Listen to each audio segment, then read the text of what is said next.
I'm not usually in this situation. I'm a journalist. I don't wear badges. I don't speak at campaigns, and I don't get involved in campaigns. This is the very, very first time in my whole life, and I'm now 63, that I've, I suppose, stepped out from behind the journalist's notebook, which in its way can be a shield, but I've felt very, very strongly about this for a long time. And I suppose I first became interested in this whole issue when I did a series on adoption for the Irish Times a very long time ago, nearly 30 years ago. And I spoke to a nun. She was a terrific woman who ran an institution in West Dublin, actually, for children who were orphans or perhaps children of married or unmarried parents who couldn't look after them. And mostly they had been at that institution since they were very small babies.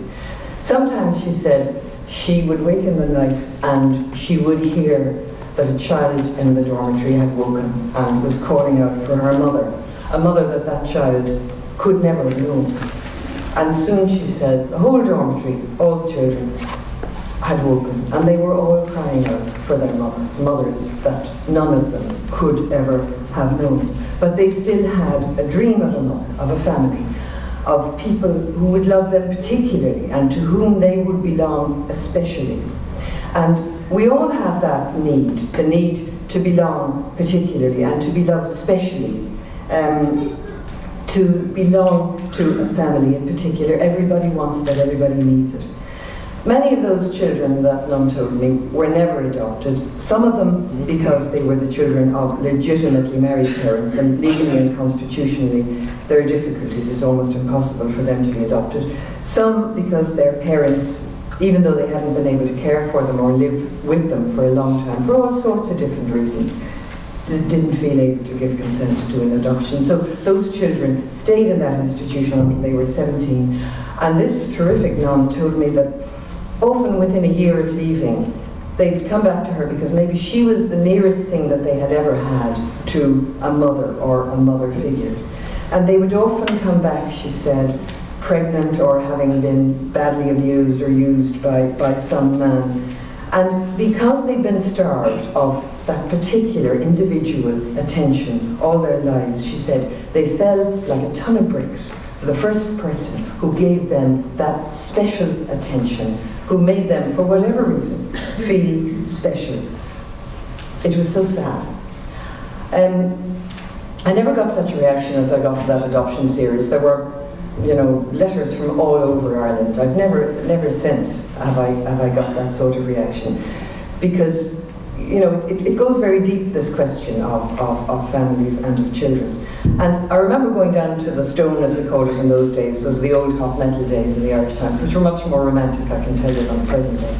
Going down to the Stone, and in those days, the Stone was where they put the paper together. Literally, the hot metal lines would come and they shove them all together. It was an all-male territory. There were no women compositors, there were no women typesetters, there were no women in the printing union. So as a woman, when you went down there, you were entering very, very alien territory. And these were tough guys, compositors, typesetters. And I remember one after another of them coming over to me because they'd been reading the stuff in the paper. Many of them telling me about the struggle they had had to adopt children, and about the joy that those children had brought to them, and about the way that those children had changed their lives. And I was very conscious. These were guys who'd usually be talking about having a beer or a football match on a Saturday or whatever, but they were telling me in great detail the joy that these children had brought to their lives. And I was suddenly so conscious of all the people out there who want to adopt children, to parent children they can love and care for. And very conscious too, having spoken to that nun in that institution, about all those children who desperately wanted and needed that very particular love, but who were denied it because of a legal and a constitutional obstacle. That was over 30 years ago, and we still have that situation with us today. There are still a number of children of legally married parents who, because of the constitutional and legal situation guaranteeing the inalienable rights of the family, find it almost impossible to be adopted. So they spend their lives in foster care, which is a better solution now than the institution of the olden days. But they're often with loving foster families who would dearly like to adopt them. I was actually talking to somebody last night whose sister was in this situation. She had fostered a lovely little boy for years and years. He's now 11, 12, and he is caught in that limbo between a family which wants him to belong and a family who simply can't care for him anymore. So he and they miss the things that we all enjoy. They can't share the same name as their foster parents and maybe as the other children in the house. And think of it, how important to all of us that it's been all our lives to be able to share the name of the people in our house. You know, it's the real symbol of belonging. They often have to get permission from absent parents for passports, permission from social workers for school trips, and okay, they can go and look for adoption when they're nearly 18. And then, of course, the threshold of proof in the adoption laws that indeed it's now been proved that they were pretty well abandoned until they were 18. That's now been proved, so very often they can now be adopted very late in the day. Now, they have a right to belong, those children, and they have a right to a family that they can call their own, and they have a right to a name that they can share, and they have a right to a second chance.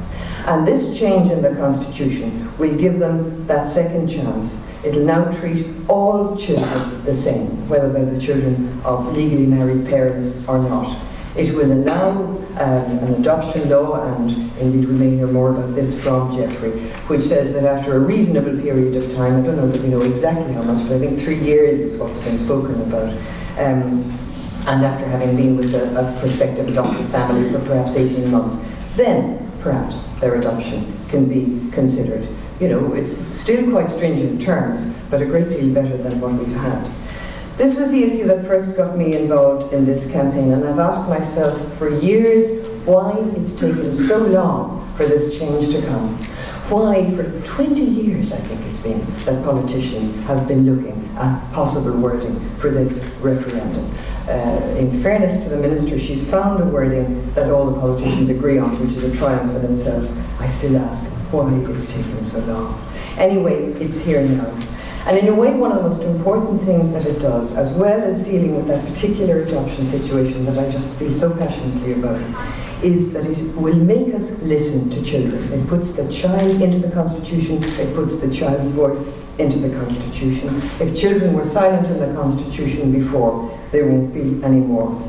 Because the new Article 42A demands that. It demands that the children will have to be listened to, their views at least taken into account in any proceedings that affect them in terms of their welfare or their custody. Judges won't have to do as they say, because children can get it wrong too, but they will have to listen to them and ensure that their best interests are paramount in cases that concern them. And time and again in some of the dreadful cases that have arisen over the years, the one thing common to all of them was that children were not listened to, their views weren't sought. And children learn very quickly that there isn't much point in speaking up if you're not going to be listened to and if nobody is going to do anything. And because children will be listened to, this may allow a lot of things. It may, for instance, allow a greater recognition, I think and I would hope, of natural fathers' rights. Because there is an injustice there and an imbalance there in terms of natural fathers.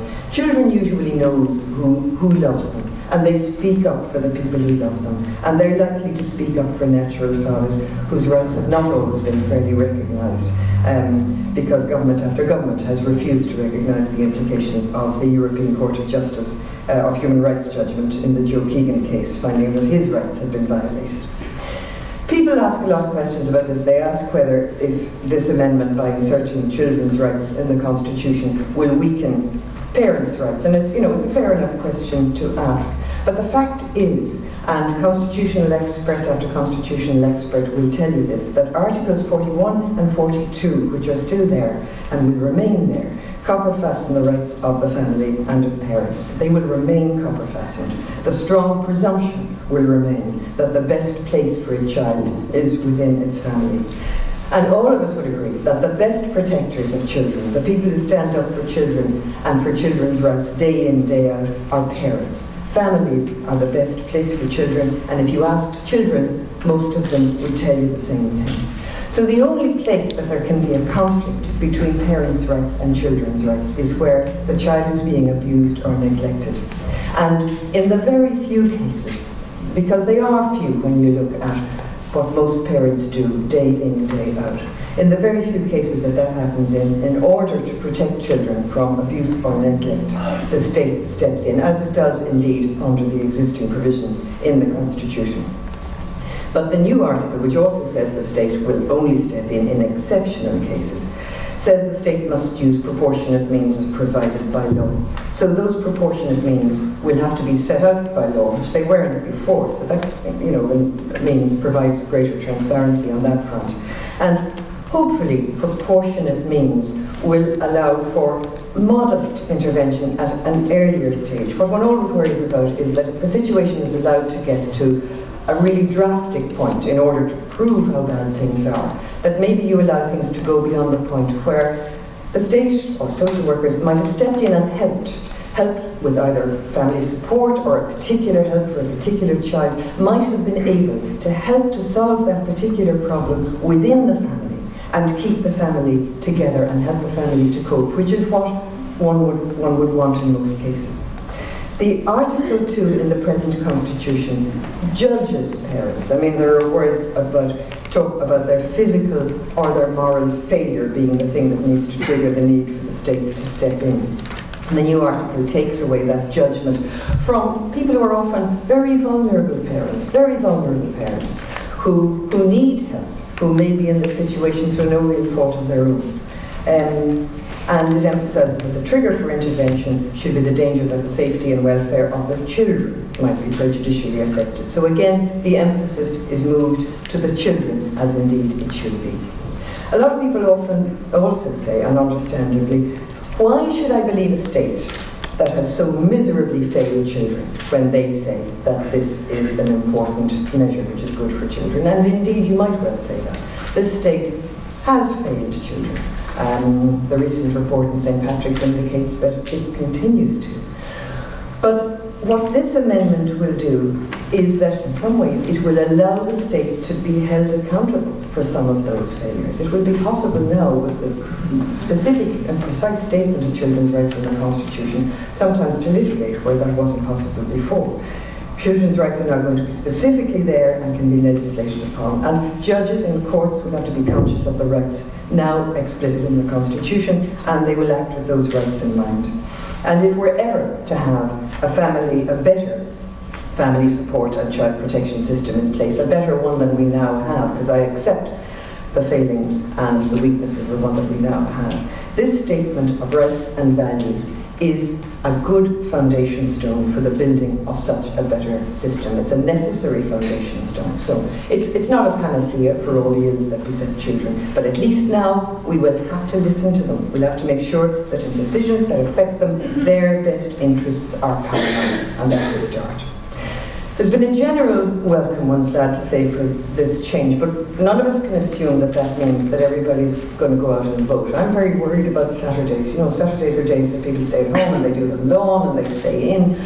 So when you're going to vote yes, I'm making a big assumption here, aren't I? The thing would be, if you can, to make sure that your family, your friends and your neighbours go out and vote yes to on November 10. We put the things we value in the Constitution. We put the things we regard as most precious in the Constitution. Our children are most precious. Let's put them in the Constitution.